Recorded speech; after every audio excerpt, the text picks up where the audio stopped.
विद्यार्थी मित्र हो, मागच्या व्हिडिओमध्ये आपण रॅशनल नंबर्स म्हणजे परिमेय संख्या म्हणजे काय हे पाहिलं होतं। या परिमेय संख्यांवरील क्रिया आपल्याला बघायच्या आहेत। या परिमेय संख्यांवरील क्रिया ॲडिशन, सबट्रॅक्शन, मल्टिप्लिकेशन, डिव्हिजन म्हणजे बेरीज, वजाबाकी, गुणाकार, भागाकार या 4 क्रिया आपल्याला बघायच्या आहेत।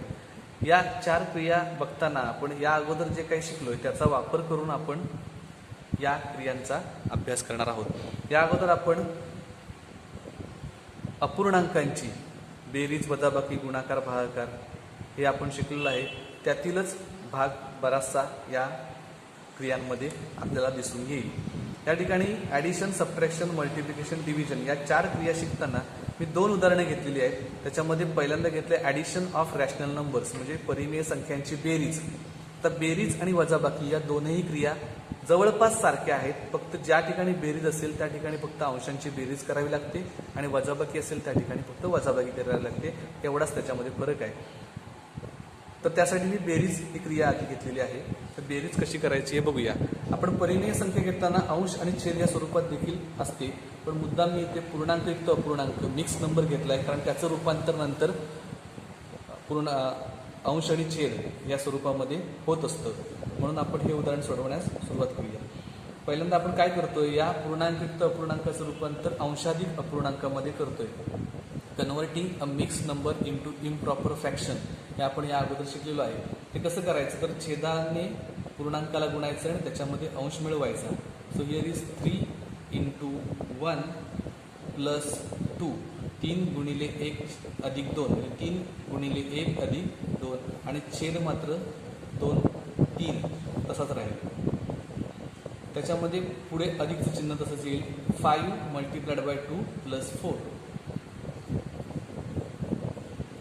5 गुणिले 2 अधिक 4 आणि डिनॉमिनेटर इज 5, तो तसाच राहील। आता यांचा गुणाकार पहिल्यांदा करायचा। 3 गुणिले 1 3 अधिक 2 छेद 3 अधिक 5 दुणे 10 अधिक 4 छेद 5। तर 3 आणि 2 यांची बेरीज येते 5, 5 छेद 3 आणि 10 अधिक 4 यांची बेरीज येते 14 छेद 5। बघा इथे आपल्याला दिसतं की मिक्स नंबरचं कन्व्हर्जन इम्प्रॉपर फ्रॅक्शनमध्ये झालेलं आहे, म्हणून मी घेतानाच उदाहरण मिक्स नंबरमध्ये घेतलंय। आपल्याला काही या प्रकारची उदाहरणं देखील सोडवायची आहेत, पण इथून सुरुवात केली तर सर्व उदाहरणे याच्यामध्ये एकाच उदाहरणामध्ये सर्व क्रिया या पूर्ण होत आहेत। तर 5/3 प्लस 14/5 या ठिकाणी आपण यांची बेरीज करायची म्हटली तर छेद समान लागतात, डिनॉमिनेटर्स मस्ट बी इक्वल। आता हे छेद समान नसतील तर ते कसे करायचे, या क्रिया आपण या अगोदर शिकलेलो आहे, त्याच क्रियांचा आपण वापर करूया। 5 and 3 these two numbers, numerator and denominator is multiplied by denominator of the second number.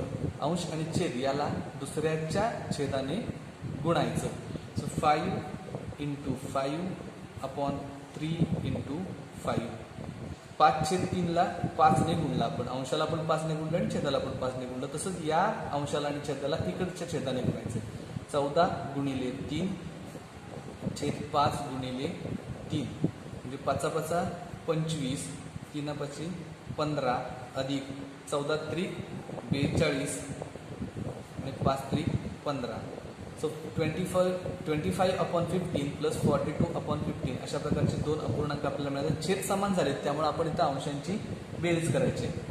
25 अधिक 42 छेद 15। तर मगाशी सांगितल्याप्रमाणे जर इथं वजाबाकी असेल तर इथं फक्त वजाबाकी होईल, एवढाच फरक आहे। बाकी क्रिया सगळ्या सारख्या आहेत, म्हणून मी सबट्रॅक्शन घेतलेलं नाही आहे। तर या ठिकाणी आपण ॲडिशन घेतलंय, इथं ॲडिशनचं साईन आहे म्हणून यांचे ॲडिशन होईल। जर सबट्रॅक्शन असेल तर म्हणजे वजाबाकी असेल तर वजाबाकी झाली असती, एवढाच वजाबाकीमध्ये फरक आहे, तो आपण वजाबाकीच्या क्रिया करताना लक्षात घ्यावा। तर 25 आणि 43 यांची बेरीज केली तर 5 + 2 = 7 आणि 2 + 3 = 2 + 4 = 6, 67/15 64/15 अशा प्रकारे त्याचं उत्तर मिळतंय। याचं उत्तर आपण मिक्स नंबरमध्ये देखील कन्वर्ट करू शकतो किंवा असं उत्तर लिहिलं तरी चालेल। 67ला 15 ने भागल्यानंतर जो पूर्णांक येईल तो पूर्णांक लिहायचा, उरलेली बाकी आहे ती अंशस्थानी आणि छेदस्थानी 15 अशा प्रकारे लिहून आपण याचं रूपांतर मिक्स नंबरमध्ये देखील करू शकतो. अशा प्रकारे आपण ॲडिशन ऑफ रॅशनल नंबर्स ही क्रिया बघितलेली आहे. सबट्रॅक्शन असेल तर फक्त काय फरक होईल, या ठिकाणी फक्त वजाबाकीचं चिन्ह इथपर्यंत येईल आणि या ठिकाणी वजाबाकी होईल. बाकी बेरीज आणि वजाबाकी या दोन्ही क्रिया सारख्याच आहेत. त्यानंतर दुसरी आपण बघणार आहोत डिव्हिजन ऑफ रॅशनल नंबर्स. तर डिव्हिजन का घेतलंय, तर मल्टिप्लिकेशन आणि डिव्हिजन या दोन्ही क्रिया या उदाहरणामध्ये आपल्याला कव्हर करता येतील. तर डिव्हिजन ॲक्च्युली आपण करत असतो त्यावेळेला डिव्हिजन करतच नसतो. म्हणजे काय करत असतो, तर काल आपण बघितलं होतं रेसिप्रोकल ऑर मल्टिप्लिकेटिव्ह इनव्हर्स, त्याचा वापर या ठिकाणी आपण करणार आहोत. पहिली संख्या आहे तशीच लिहायची, -7/8. डिव्हिजनच्या साईनच्या ऐवजी मल्टिप्लिकेशन साईन लिहायचं. म्हणजेच काय, भागाकार चिन्हाच्या ऐवजी गुणाकार चिन्ह लिहायचं आणि -3/6 याचा रेसिप्रोकल किंवा मल्टिप्लिकेटिव्ह इनव्हर्स लिहायचा. मागच्या व्हिडिओमध्ये आपण बघितलं की डिनॉमिनेटरला निगेटिव्ह साईन कधीही लिहिता येत नाही. छेदस्थानी वजाबाकी चिन्ह किंवा वजा ऋण चिन्ह लिहिता येत नाही, ते अंशाला लिहावं लागतं. म्हणजे 6/3 असं आपण लिहिलं तर -3 न लिहिता आपण यात -6 करणार आहोत. तर -6/3. आता गुणाकार इथं जो आपल्याला दिसतोय हा मल्टिप्लिकेशन ऑफ रॅशनल नंबर, म्हणून मी मल्टिप्लिकेशन न घेता डायरेक्ट डिव्हिजन का घेतलंय, तर या ठिकाणी आपल्याला ऑलरेडी मल्टिप्लिकेशनच करायचं आहे. डिव्हिजन करताना फक्त पहिली संख्या आहे तशीच लिहायची आणि डिव्हिजन साईनच्या ऐवजी multiplication sign and reciprocal of the second number अशा प्रकारे आपण ते लिहायचं आहे. दुसऱ्या संख्येची गुणाकार व्यस्त संख्या. तर गुणाकार करताना आपण या अगोदर बघितलं की अंशांचा गुणाकार अंशस्थानी लिहिला जातो, छेदांचा गुणाकार छेदस्थानी लिहिला जातो, हे आपल्याला माहिती आहे. पण ते करताना ते देखील आपण करू शकतो आणि नंतर संक्षिप्त रूप देऊ शकतो. पण जर याच ठिकाणी आपल्याला संक्षिप्त रूप देता आलं तर ते फार सोपं होईल. मग इथं संक्षिप्त रूप कसं होईल, तर 3 आणि 3ने 6ला भाग जातो, त्यामुळे 3 1 3, 3 2 6. हे निगेटिव्ह आहेत म्हणून इथं निगेटिव्ह साईन येईल. आता या 2ने आणि 8ला संक्षिप्त अंश आणि छेद यांना संक्षिप्त रूप द्यायचं आहे. त्यामुळे 7 आणि 8ला काही संक्षिप्त रूप जाणार नाही किंवा 7ने 3ला पण गेलं नसतं. पण 8ने आणि 2ने या दोघांना संक्षिप्त रूप जाईल. 2ने 8ला भाग जातो, त्यामुळे बे 1 बे इथं ऋण चिन्ह येईल आणि बे चोक 8.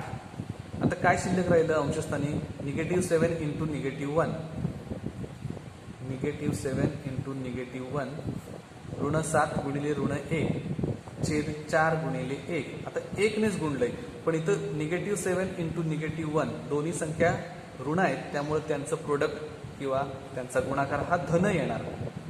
त्यामुळे 7 1 7 आणि 4 1 4, 7/4 अशा प्रकारे त्यांचं उत्तर, या भागाकाराचं उत्तर 7/4 7/4 असं आहे.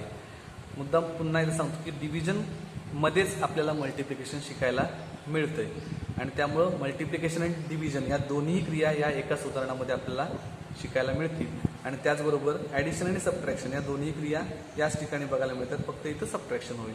आणि अशा प्रकारे आपण ॲडिशन, सबट्रॅक्शन, मल्टिप्लिकेशन आणि डिव्हिजन या चारही क्रिया या ठिकाणी या उदाहरणांमधून शिकलेलो आहे. प्रॅक्टिस सेट 22 हा देखील आपण सोडवायला हरकत नाही. धन्यवाद.